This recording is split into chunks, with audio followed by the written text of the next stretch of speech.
penyaluran dana program Indonesia Pintar 2025. Assalamualaikum warahmatullahi wabarakatuh. Bapak Ibu yang saya banggakan, PIP ini merupakan program dari pemerintah. Itu diperuntukkan siswa yang kurang mampu, dari keluarga yang miskin atau rentan miskin. Jadi sekolah itu bertanggung jawab atas ketepatan sasaran dari siswa yang diusulkan. Maka dari itu sekolah mengarahkan kepada siswa atau orang tua murid untuk bisa memanfaatkan dana PIP ini sesuai dengan peruntukannya. PIP ini bertujuan untuk membantu memenuhi biaya personal pendidikan atau personal siswa dari keluarga miskin atau rentan miskin di seluruh Indonesia, agar peserta didik dapat tetap bersekolah sehingga dapat terhindar dari putus sekolah.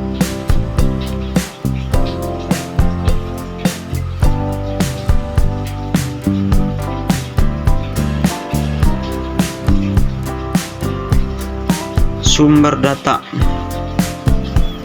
Jadi pemerintah menggelontorkan dana PIP ini melalui pendataan Jadi data itu diambil dari dua Bapak Ibu. Yang pertama DTKS atau DTSN. DTKS itu data terpadu keluarga sejahtera. DTSN adalah data terpadu sosial ekonomi nasional bagi peserta didik yang memiliki kartu atau terdata di TESN. Dia akan secara otomatis itu akan mendapatkan PIP, dengan catatan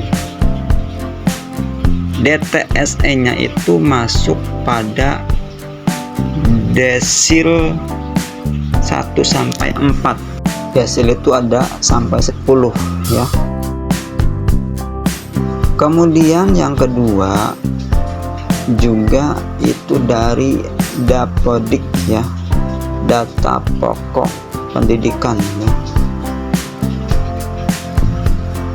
Itu siswa atau siswi peserta didik itu akan ditandai atau diusulkan melalui aplikasi Dapodik oleh operator sekolah.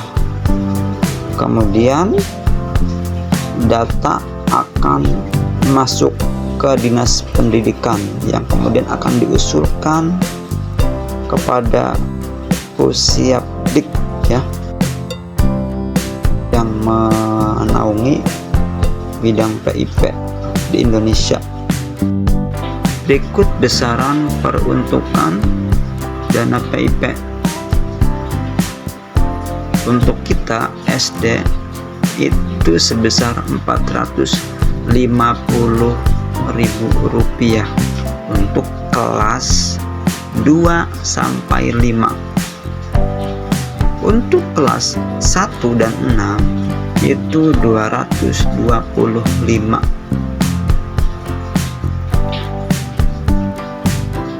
Untuk SMP, SMA, SMK sudah tertera Kita tidak bahas karena kita di SD Peruntukannya itu sudah jelas tuh, untuk seperti buku tulis, seragam, biaya transportasi, kursus, praktik, uang saku pendidik diperkenankan.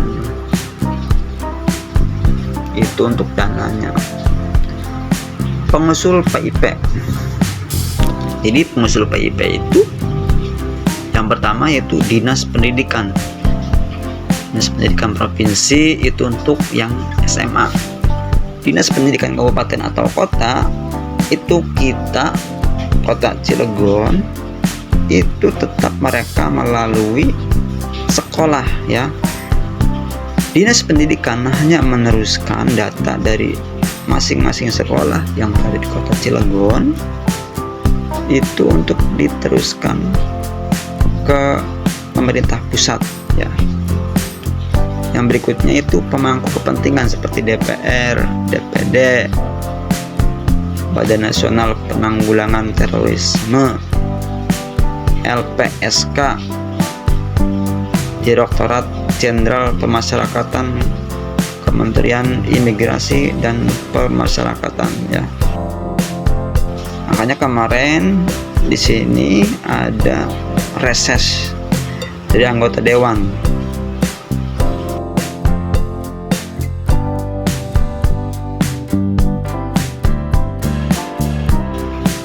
Kemudian penetapan penerima PIP. Jadi setelah mengajukan dari sekolah diteruskan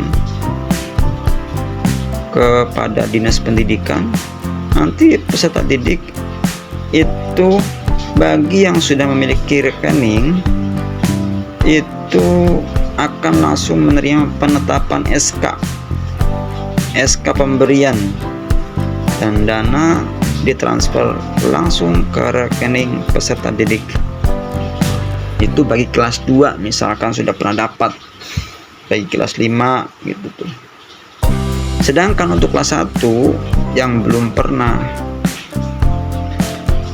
mendapatkan, otomatis dia tuh belum mempunyai tabungan ya. Maka peserta didik itu nanti ditetapkan pada SK nominasi.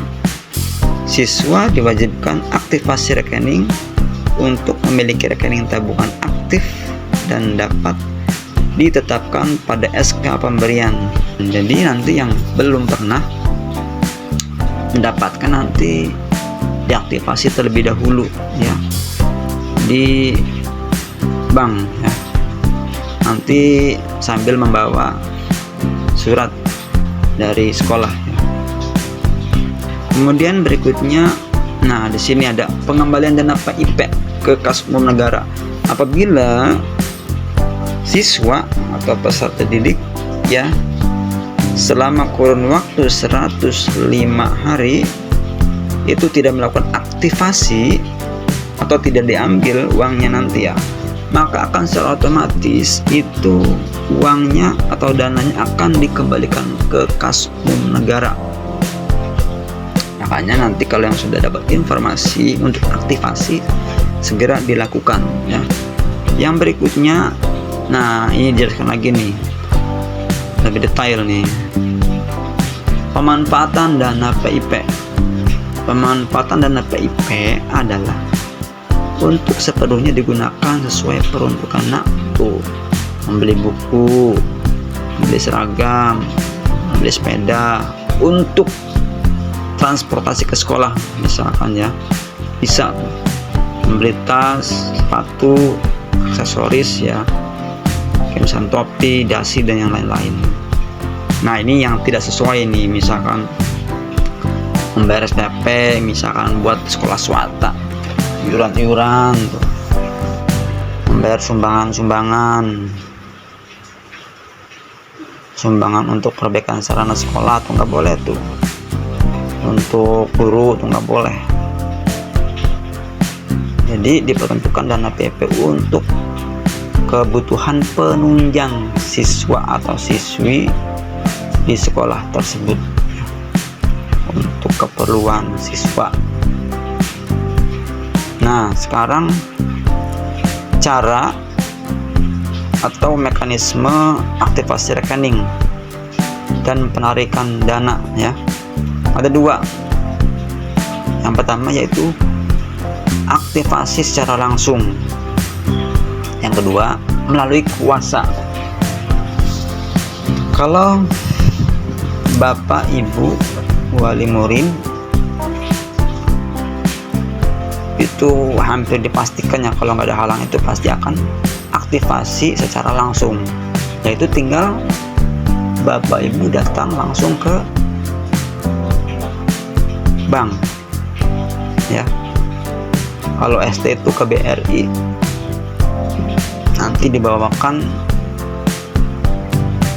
surat dari sekolah ya untuk aktivasi, surat aktivasi. Makanya sebelum ke bank, ke sekolah dulu minta surat aktivasi. Jangan lupa membawa KTP dan kartu keluarga. Yang kedua, melalui kuasa. Kalau misalkan berhalangan, misalkan sakit ya, sakit parah. Kalau sakit biasa aja, sakit pusing ya sebentar lah, sempetin minum warung, minum obat di warung. Itu bisa melalui misalkan pamannya, bibi, om, pokoknya selain orang tua itu bisa melalui kuasa. Dan banyak syaratnya ya Bapak Ibu, silakan nanti dibaca saja persyaratannya apa saja untuk kuasa ini. Di sini tuh ada syarat aktivasi rekening melalui kuasa. Jadi untuk melalui kuasa ini yang bersifat darurat ya, tuh kalau sakit, disabilitas tuh sulit ya, ini cukup ketat ini syaratnya. Nah ini contoh dari surat kuasa tuh, silakan boleh di screenshot nanti barangkali membutuhkan, silakan dibaca saja, di copy ya.